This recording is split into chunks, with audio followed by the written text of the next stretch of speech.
कौवा और सांप।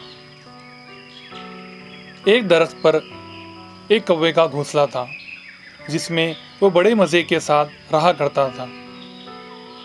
उस दरख्त के नीचे एक सांप का बिल था। कौवे की गैर मौजूदगी में सांप कौवे के अंडे खाने लगा। कौवा जब वापस आकर घोंसला देखता तो वहाँ अंडे नहीं होते, जिससे कौवा बहुत परेशान होने लगा। एक मर्तबा कौवे ने माजरा जानने के लिए एक दरख्त पर बैठ गया और वहां से उस पर नजर रखने लगा। जब कौवे ने देखा कि सांप बिल से निकलकर अंडे खा रहा है, उसे देखकर कौवे को बहुत गुस्सा आया, लेकिन सांप के आगे वो बेबस था, इसलिए सही मौके की तलाश में जुट गया।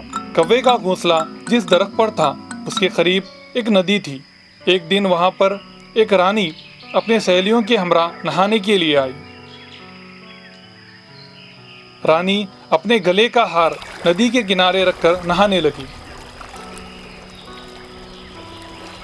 हार देखकर कौवा फौरन उस पर उमड़ पड़ा और अपनी चोंच में लेकर उड़ गया और उसे सांप के बिल में डाल दिया।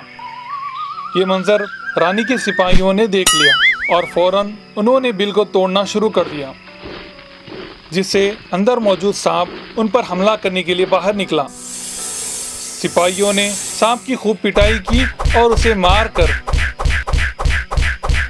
रानी का हार लेकर वहां से चले गए।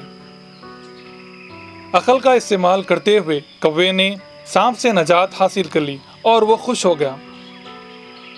सबक: सोच और फिक्र के जरिए हल निकाला जा सकता है। Hi kids! Hope you like the video. Subscribe for more videos. Visit us in Facebook and Twitter.